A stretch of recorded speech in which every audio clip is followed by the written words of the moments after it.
Yeah, it is the most health depriving, toxic, not recommended as a human being lifestyle.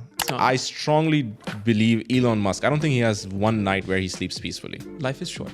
You're not rich if you don't have time to yourself. Isn't that concerning? And I wanted to travel to New York. I wanted to go to MIT, Caltech. I think a lot of people come to Dubai with a dream and a few bucks to their name. I owe my entire life to my dad. Yeah.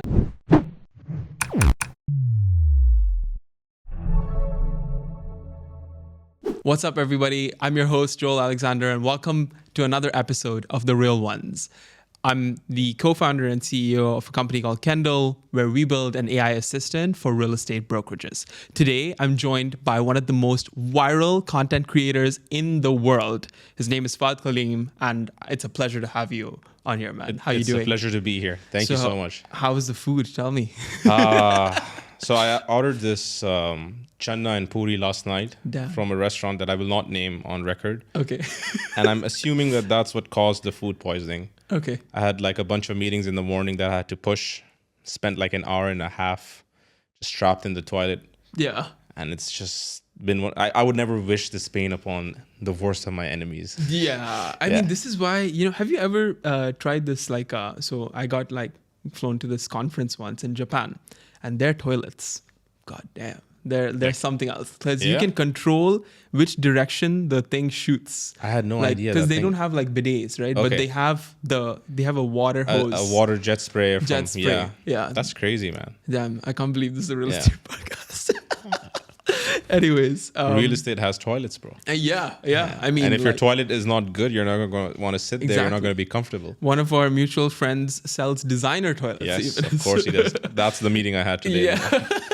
Shout out Azhar. So anyways, let's get into it, right? I want to talk about, obviously today we know you as this phenomenal content creator who's I wouldn't say phenomenal, bro. Okay, I wouldn't even say, I would remove the whole label the humility for another most podcast. Viral, because it always fluctuates. It's like the stock market. Yeah. And it's good to stay level throughout. I totally get that.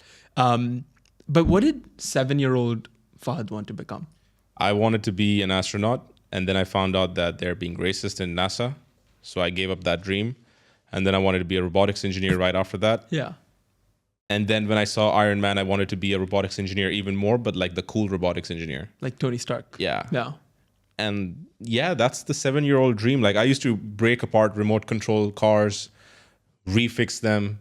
My father was always into building these small projects, Yeah. He introduced me to the whole line of circuitry and everything. I mean, he's not from an engineering background, but he had a knack towards these things. So I picked up on it. And for me, I just used to ask the weirdest questions. When we die, do they go to the moon? Dude, that's so valid. I was like, how does that work? And then I remember the handbrake in the car. I used to think that you can launch a missile. For the longest time, I strongly believed that. The start button is just like a and then later, in life, I found that was a handbrake. So I was always this weirdly intrigued kid by things. Okay. And talk to me about the journey here. So you go from being this, I like to fix everything around me. I like to make sure that things are a certain way. I'm very intrigued by the little things. And, for me, if I see a mobile phone or a smartphone for that matter, and I'll be like, how did they make this? And then the answer is, okay, in the factory. Okay, how did they make this in the factory? Yeah. And then they'll be like, they sourced the materials from different parts. The chip come from this company. Okay, how did they make the chip? Explain to me how you went from trees, rocks, grass, water to an electronic chip. Yeah. And so most people don't know, right? Most people don't have the answer to that unless you're speaking to a specialist. And so I wanted to be able to build everything by myself. Yeah. If I want to make a self-sustainable drone that runs on its own energy through renewable energy. I was in my first year of university. I still remember freshman year. And I went up to the dean and I was like, I want to build this thing. This is my idea. Yeah. And he's like, go build a robotic arm and come back to me. It's like, what? And he's like, yeah, if you don't know the basics, how do you expect to build this? I was like, I don't care about the basics. I want to build this drone and I think it's... Wait, so they said, in order to build a drone, you need to build a robotic arm? He was basically just trying to show me that, I'm way over my head with this whole idea. Yeah. and he told me that you need to be in final year, and there you can experiment with such projects for your final year. It's like there's no way I'm waiting 4 years to. Yeah. I mean, I never ended up building the drone. I did try building the robotic arm, and I failed miserably on that angle. But yeah, most of my childhood was like building stuff. In school, I would, if there was a project for, I remember we had a physics project for building, what do you call that? It's like a spring action cannon. Okay. This goes thingy. like this. Like no, it launches balls, like launches rocks or anything. Okay. Catapult. Okay, cool. Yeah. So that was the physics project that we had to build. I got an industrial level spring. I crafted a whole like this size catapult, and my catapult could launch other people's catapult. Okay. And so it was just a 10 mark project, right? Yeah. But I always went overboard. In A levels, I built like this demonstration of, in O levels, I built this demonstration of a scale size project of how you can prevent drunk drivers from causing accidents and killing people. Okay. Basically, there needs to be Tesla. not a Tesla. I don't know. I don't even know if I knew what Tesla was back then. A wall comes from the road. Yeah. It rises from the road, which has reinforced rubber on it, and it's hooked onto like some sort of a spring that stretches it out. And then when the car, like you see it on the side of the roads nowadays, they have water tanks. Yep, If you yep. crash into it, it slows down the impact. So using that theory, I wanted to suggest to the physics class that you can make this wall that rises every time the signal goes red. So if a drunk driver comes at 140 kilometers per hour, he'll crash into this wall, and this wall will prevent the car from hitting the pedestrians that are crossing. And then people were like, yeah, but if the car is at that speed. I remember I was sent to the A-level batch to present my project, because I had a whole I had a practical like I use, those race cars that Hot Wheels. you put them in the launcher and then it goes around on the track. Yeah. So I used that to demonstrate a fast car going and crashing into the. That's wild. I had made a wall out of a piece of clay and piece of wood, and I had created this junction with signals that actually worked with switches, and that was me applying series and parallel circuits back then. And people were like, yeah, but there's like the driver will die. And I was like, yeah, that's better than the pedestrians dying, right? Yeah, I mean, if they're But the of ones course, that that's not a Yeah, feasible, because you're building a death machine. So, but I still remember going like, I can actually pitch this to the RTA, and there's someone out there who can use this to probably build something more safer. Yeah. And then there was the idea of using magnets, anything to slow down someone crossing the red signal, right? But then each car has like a different material. Hey, bro, I dropped out of electrical engineering for a reason, right? There's a reason I'm not an engineer today. But yeah, so that was most of my childhood, like building stuff and, crafting stuff out of wood. And then as university approached and life happens, right? Financial situations shift. And I ended up going to AUS, American University of Sharjah. It's like the posh of the posh, richest of the richest. It's one of the best universities One in of the country. best cream of the cream students come over there. Yeah. And my O levels was great. I got like 5 A's, 1 A star, 2 B's, but my A levels was horrible. Yeah. I got an E and a U in math and physics. They accepted me. They didn't care about my A level score. They looked at my O level score. They brought me in, gave me a 50% scholarship on my freshman year. I just had to do freshman foundation year. Yeah. Because they didn't accept my A levels. And as I was going through life through university, I realized that this isn't for me. This is definitely not how I want to spend the rest of I was only doing it so that I could build shit. Yeah. Like the only reason I joined university was so I can build robots. And I wanted to travel to New York to different I wanted to go to MIT, Caltech. I had looked at all of these campuses, and I used to think that if I go to these universities, I'll be able to build robots, change the industry, and I'll get to learn from like so many industry experts. But as I got deeper into the whole education bit, I realized that they have a system that they want you to follow. It's not like you come in with an idea and that's what your education is going to be. Yeah. They already have an idea that you need to follow. But I mean, that's literally why all of the Stanford kids drop out and then start billion-dollar companies, right? I didn't look so closely into it, but for me, that idea didn't sit well.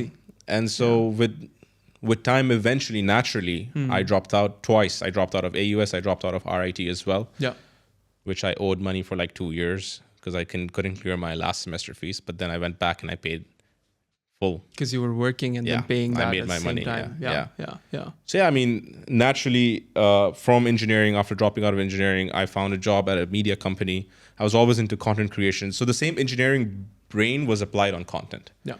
And also, I've always loved making fun of stuff. I wouldn't say I'm like a comedian or I'm hilarious, but like I have this angle to things that I find funny in the lamest of ways. And I've managed to convince millions of people out there also that it's funny in that way.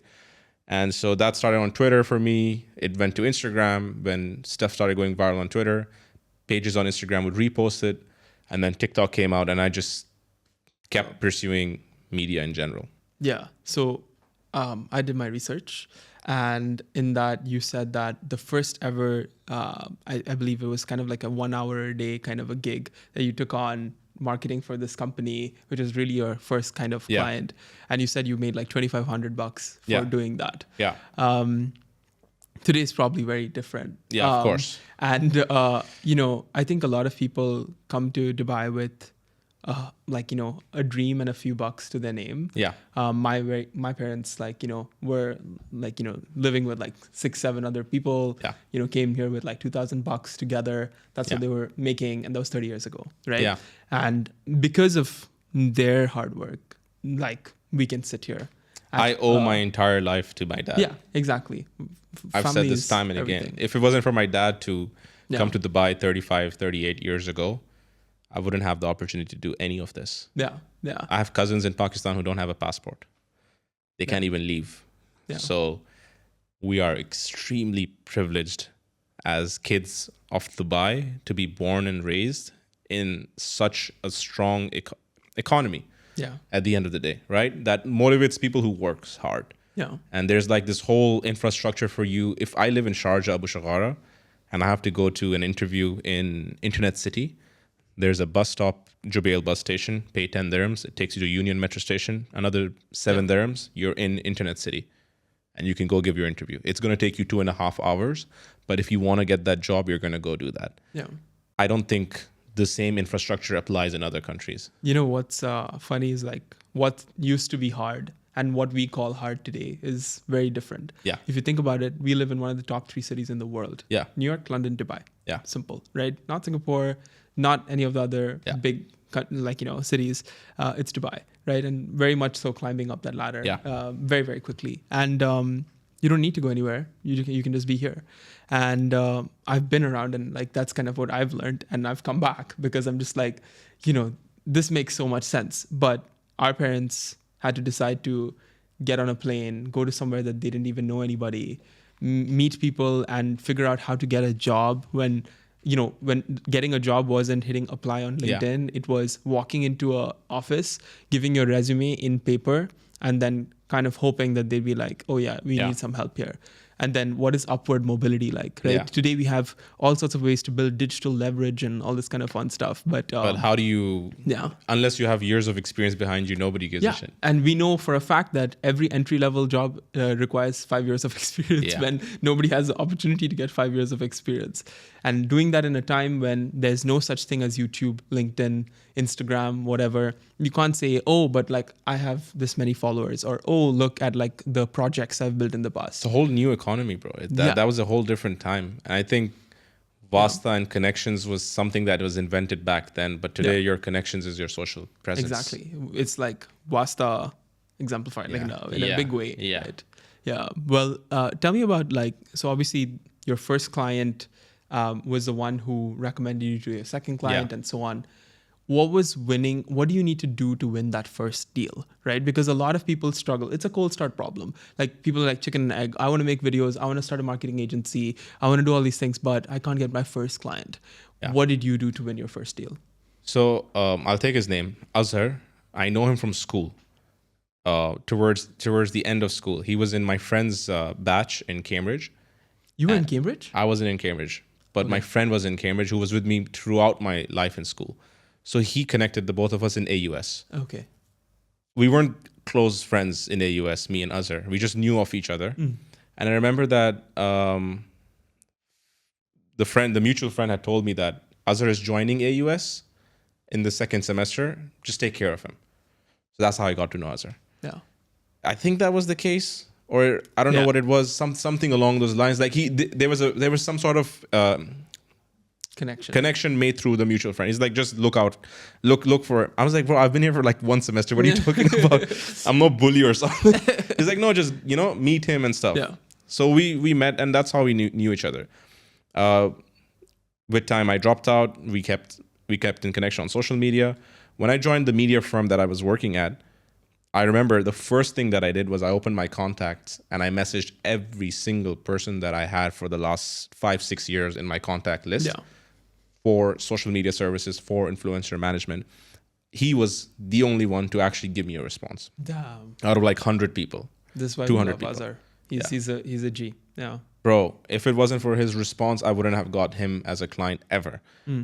That thing took like 5 months from that response to get him as a client for that media firm. He probably saw how much work I was putting into my life. I don't know why he gave me a chance. We weren't really close friends, but he just saw I was hustling. And things didn't go well when I got him as a client. And so we had to terminate the contract eventually, because it was better to terminate the contract than to have a salty relationship with with each other. And so a few months later, he goes like, why don't you come and make, his marketing manager approached me. He's like, why don't you come and make TikToks for us? And this is also around the time I was resigning from the media firm. And I was like, what? Yeah. What do you mean make TikToks? Because I had no idea that you can, because Facebook and Instagram was the only form of marketing the UAE acknowledged in the market. He's like, no, just whatever you do on your TikTok, just come figure it out for the showroom. Yeah. I kind of just put it on the shelf for 2 months.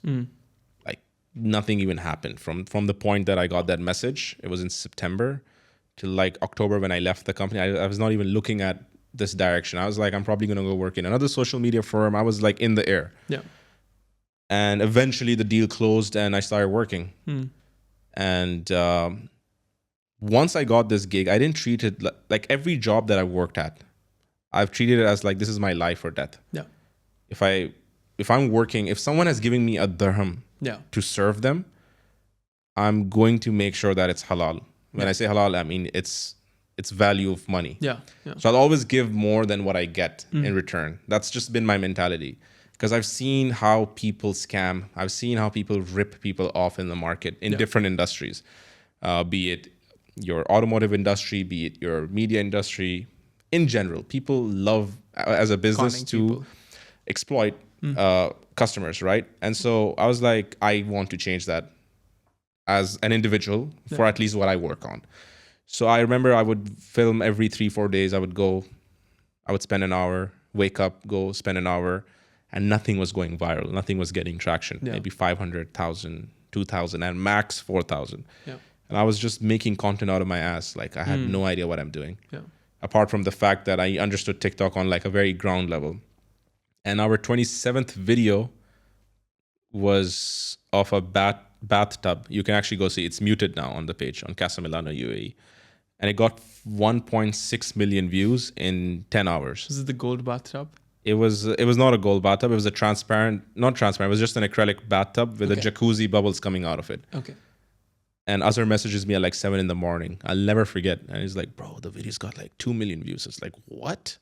I go, I check, I see the comments, and I'm refreshing, and I had gone viral on my page. Yeah. This was the first time I went viral for someone else on their page without me in the video. And what was in that video that made it was just satisfying? You know those satisfying videos? Yeah. Where the beat drops and the bubbles are coming out of ASMR vibes. ASMR vibes. It was literally that video I had shot it.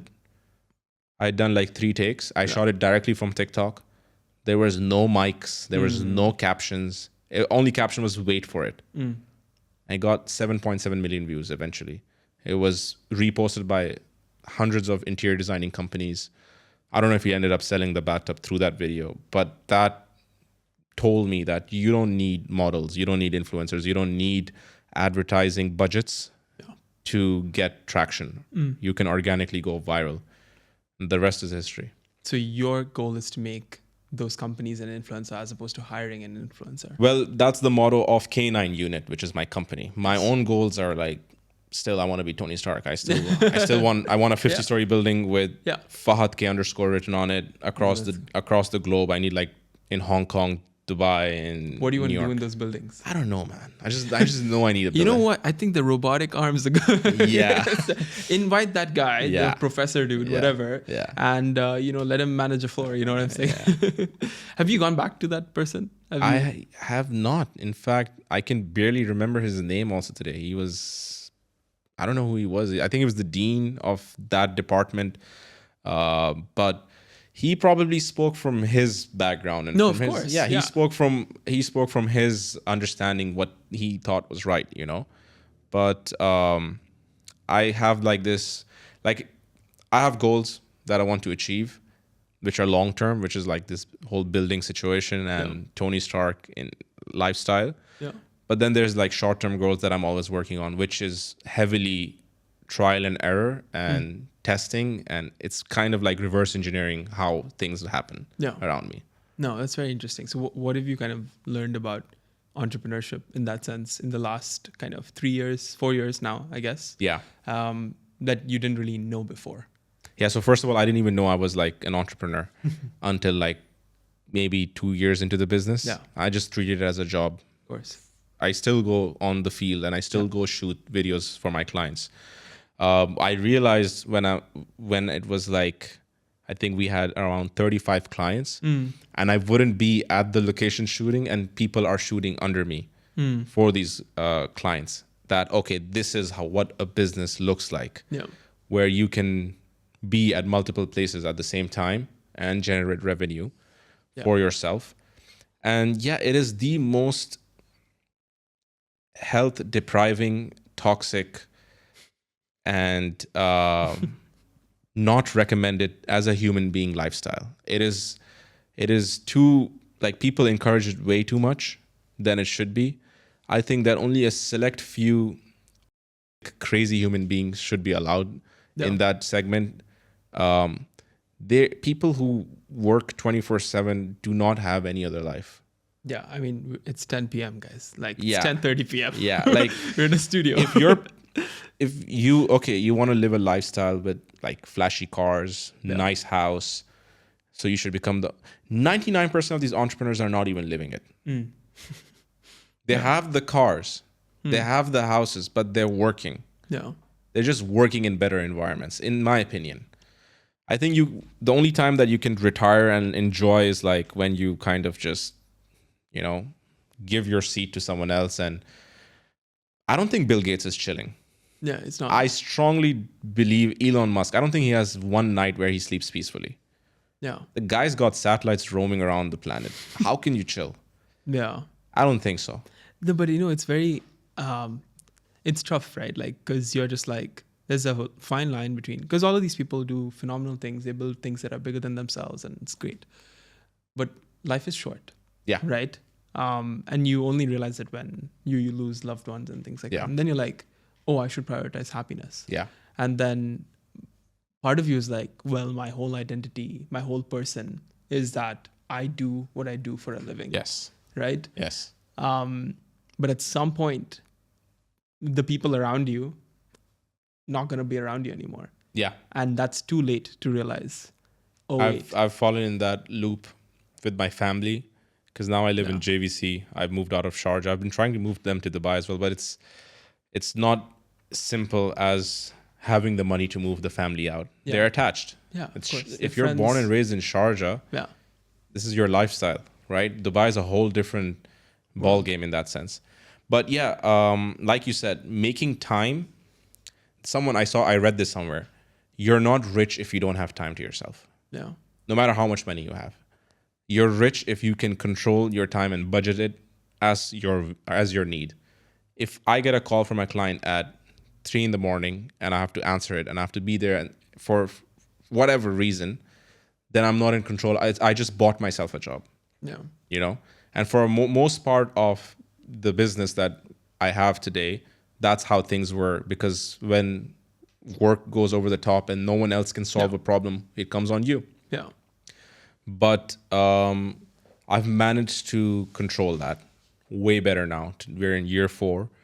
And I have way more control on how things operate in the company.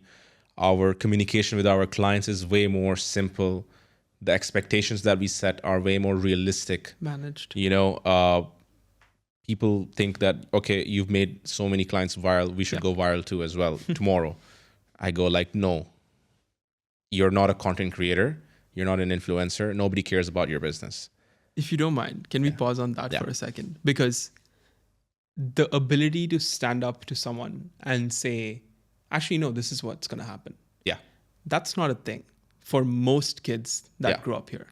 They don't know how to say, here's what's going to happen and you're going to have to deal with this. Even though I'm going to put my maximum effort, all that kind of stuff. But this is what will come. They don't believe in themselves. Yeah. They don't feel that they can say. If you're confident about what you're doing, you can talk to the president of the United States. That's the thing. I'm in the same level of Delulu land, right? Yeah. Like, I'm just like, nobody as a top seems massively impressive to me. Yeah. It doesn't matter what industry you're in. Yeah. Like, at the end of the day, the wealthiest people that I've met, super humble, very kind, prioritize those kind of values, and always are aware of the fact that there are better people than them. Of course, bro. You're not jack of all trades. That's it, right? And that sort of self-awareness, knowing your limitations, and setting those expectations are hard boundaries for most people to set because they're too scared. Not just scared, also it's the culture that we're in. Yes. Yeah. Everything has to be perfect. Yeah. We're in a bling lifestyle over here. I've paid you a certain amount of money. Yeah. Where's my service? Yeah. That's the mindset. Yeah. And I've had some nasty clients to deal with. I'm sure. And I set them in their place, bro. Yeah. And that I love doing that. Yeah, exactly. Yeah, right. Yeah. Like it comes from the confidence that you can portray yourself. But there's a fine line. My partner, Majdi, he's taught me this. You can't always put people in their place. Some people just like to, be right. And you've heard the saying, customer's always right. Yeah. So it's okay sometimes in business to accept something that is wrong. Of course. Yeah. And agree to the client, because then business is not personal, right? If I'm not okay with something and they're not understanding that something, I can only convince them to a certain extent. Beyond that, it's not in my hands. So the simple response to such a situation is, you are right, we are incapable of doing this. Take the L. Yeah. Refund the money. Tell them that. Just period. It's better than creating an argument with the client, creating a bad reputation in the market, because I've had clients I've had to refund. So I can count of 5 at least in my mind right now that I've had to refund partially, 100%, simply because either we were unable to cater to their needs in the right way, or they were unable to understand what is the service that we're providing. And it's very normal.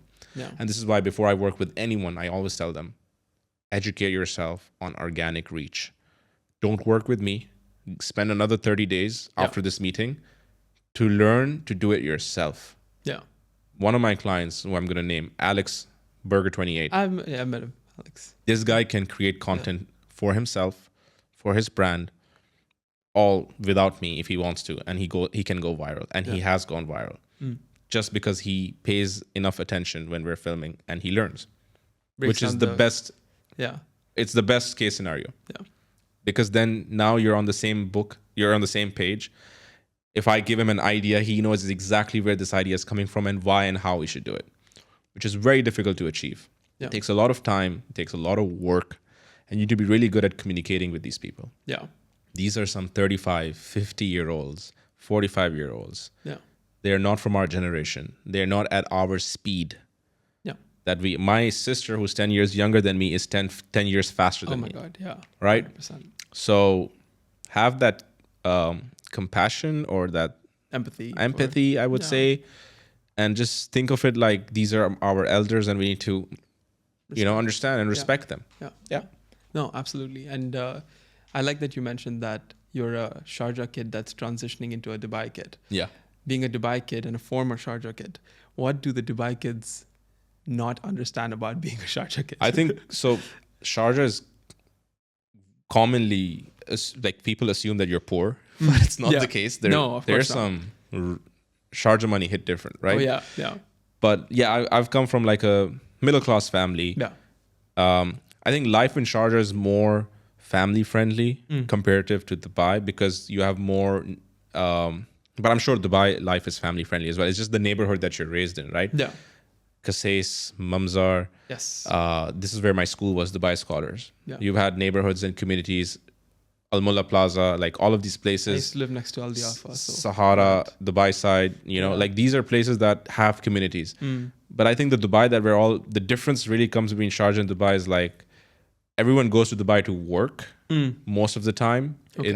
That's why the traffic flows to Dubai in the morning. And then the other way. So yeah. I think the difference only is about like it's your workplace more than your house for Sharjah kids. Okay. For me, it was always that Dubai is somewhere that I work. Yeah. Sharjah is where I go and rest with family, But that's also transitioning now because I've, for the last 3 years, been living in JVC. And honestly, I miss Sharjah. I miss having a tandoor below my building, getting a 1 dirham roti. You don't get that in JVC for sure. If you do, it's probably at 5 dirhams. I miss all those easy acts. Like if I have to repair my cycle's wheel, I can just go downstairs to a shop. In JVC, there's nothing nearby. Yeah. Oh, it's an up and coming, I guess, area. Yeah. In real estate, JVC is popping. That's for sure. Yeah, it is. It's one of those highest appreciating, best net yield areas Yeah. and things like that. So talk to me about real estate, right? What we're all here for. Tell me about I know you've blown up a bunch of real estate personal brands and real estate brokerages. Yeah. Talk to me about how real estate clients think differently than others. And what do you see right now as like an emerging trend in that category? Real estate agents care about one thing, and that is how they can sell. Mm-hmm. Yeah. All other businesses think about the same thing on how they can sell, but I wouldn't say as aggressively as real estate agents. Yeah. Real estate agents have a lot of money comparative to businesses that are of like 7-8 people sized. Yeah. A single real estate agent can probably generate more income than that. So they've also been some of our highest paying clients. One of my oldest real estate agent that I've worked with is Zuhaib, Realtor on Harley. Okay. And their mindset towards some real estate agents really value content. Yeah. Zuhaib being one of them, Tahir Majitia, both of them I go back to like 2021. Other real estate agents only create content because they want to sell. And there's a huge difference. You'll see it in the engagement. You'll see it in their own personal business. Yeah. Because you can go viral, okay? But to get a customer and then to give them after sales will not come from going viral. Right. If at core you're not an agent that works hard for your clients, once you've got them after going viral, they're gonna go away. Yeah. But these people that I've seen their work ethic, right? Yeah. They service their clients like it's their own family, right? It doesn't matter if they're buying a studio. It doesn't matter if they're buying 5 different apartments on the same floor. Yeah. This is their own investment. And I've worked with some great people in the market in that sense. Aryan Ajdari, Eminence Real Estate as well. I've worked with maybe at least 35 brokers in that say. Yeah. But I've seen the difference. There are some people who just care about going viral on social media, and they strongly believe that that's how we can sell houses, and the others the other way around. When you say trend emerging, are you talking about social media in specific for real estate agents? What kind of content and things like that? I've actually started shifting away from real estate content for my real estate agents because it's super saturated. When I started, there was like no one other than my brokers on TikTok. Yeah. I think Tahir was already on TikTok. Farouk was on YouTube. So Farouk was my first client, then Zohaib, and then Tahir. These 3 were the first people to go viral, in my opinion, on TikTok. We're not talking about Instagram. Instagram basically copied TikTok. In a stretch of like 1 year from that point, I think 15 brokers or 20 brokers joined. And then in another span of 2 years, there was like 2,000 brokers on TikTok. Wow. Everyone basically replicating what I've created. So there's 2,000 real estate agents Maybe right more. now. Maybe more. Wow. How many agents are there in the UAE? 50,000, 70,000? So, well, the official numbers aren't there, Right. but supposedly 15K is the actual. I heard 50K somewhere. Yeah, people say 50K a lot. heard. People I say heard, 50K a yeah. lot, but the UK has like 60K around that mark. Yeah. And that is for Huge. 60 million people. Yeah. This is 10 million people. Yeah, but I'm sure there could be 50K for 10 million people there. I mean, well, to be fair, yeah, we Fitness influencers are real estate brokers. Models are real estate brokers. Yeah. If you're a chef in a kitchen, you're probably a real estate broker as well. Yeah. The cafeteria guy who serves me my chicken burger is also a real estate This is broker. the thing, right? How many of we need to know how many of them are RERA licensed, right? Yeah. Like, it's the only difference. Yeah. I'm sure everyone is, because technically every uncle and auntie can be like, because the 3 reasons that people sell a home are death, divorce, and downsizing. So then it's like, okay, who's the best equipped with this knowledge? The aunties on the phone, like they're like, oh, this guy did this. Oh shit, Yeah.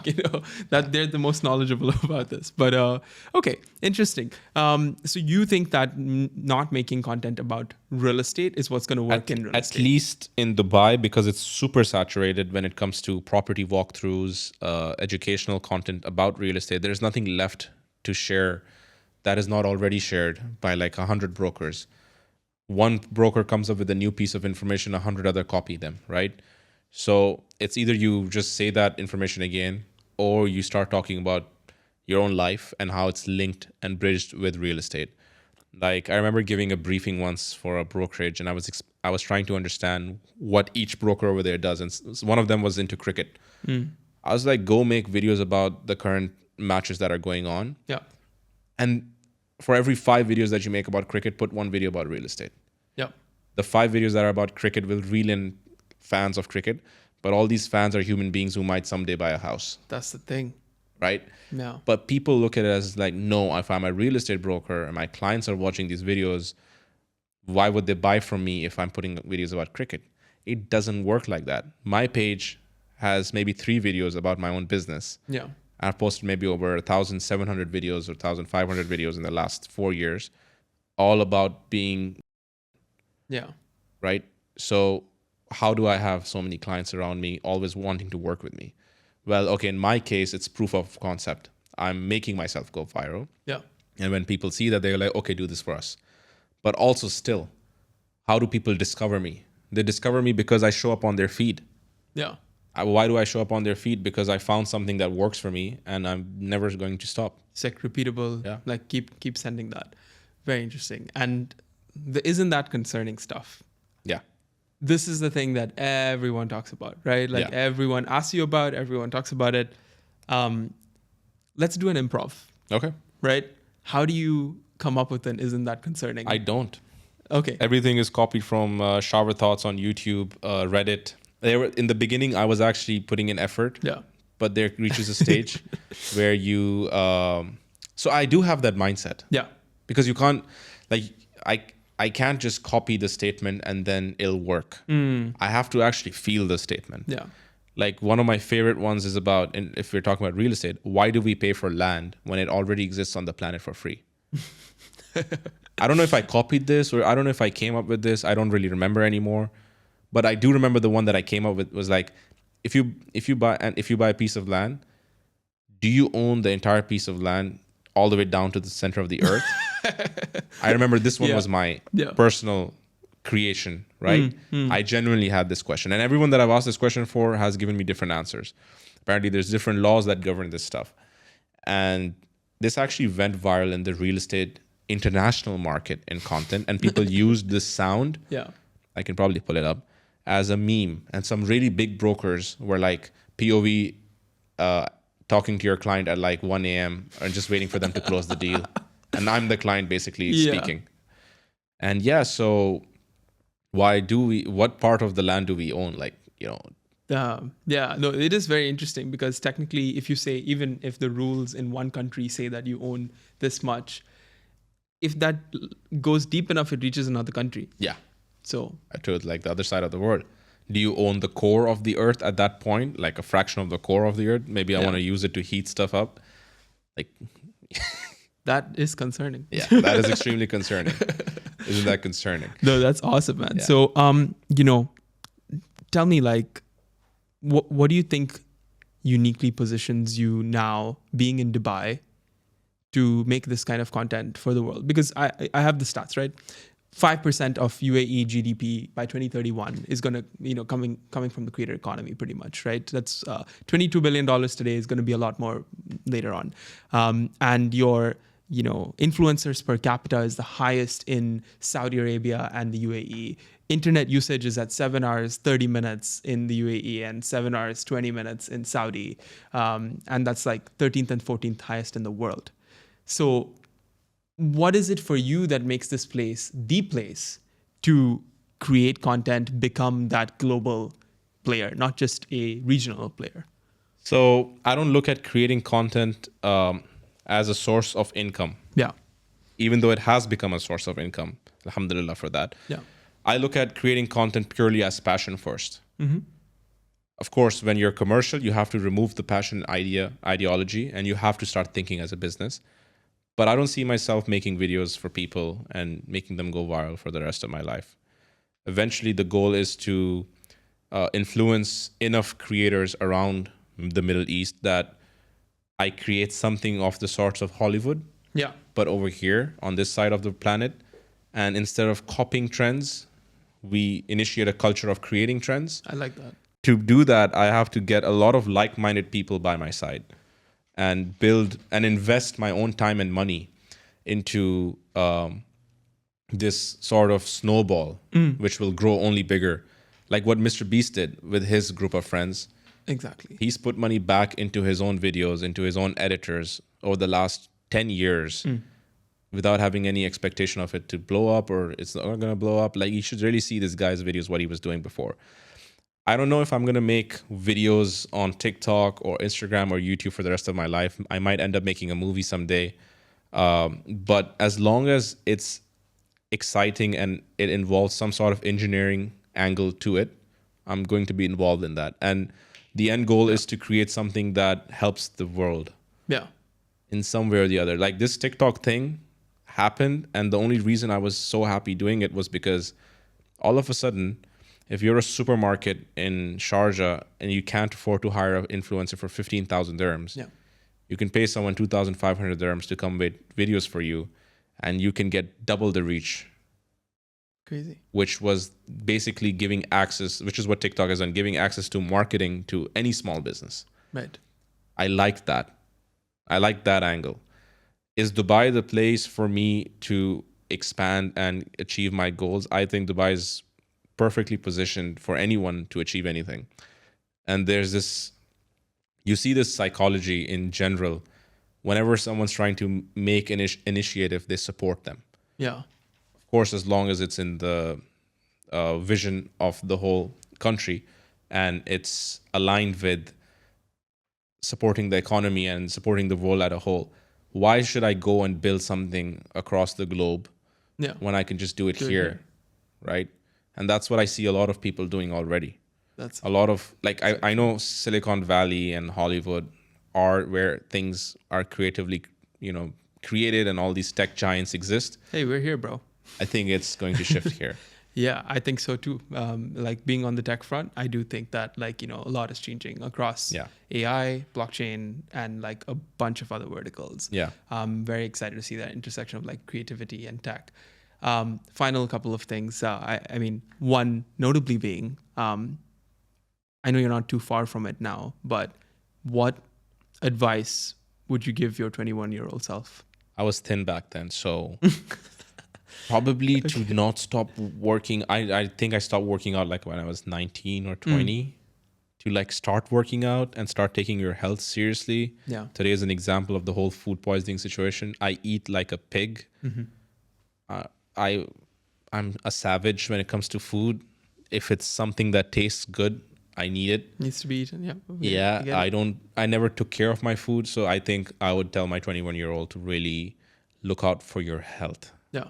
Yeah. That's amazing. Well, I really appreciate you being on this episode of The Real Ones. Ladies and gentlemen, Fahad, Kaleem, That was phenomenal. And we'll catch you next episode for another episode of The Real One. And, like, comment, subscribe. I've left this too late in the video. You know what I'm saying? Yeah, I get. I think this was great. Thank you so much for having me.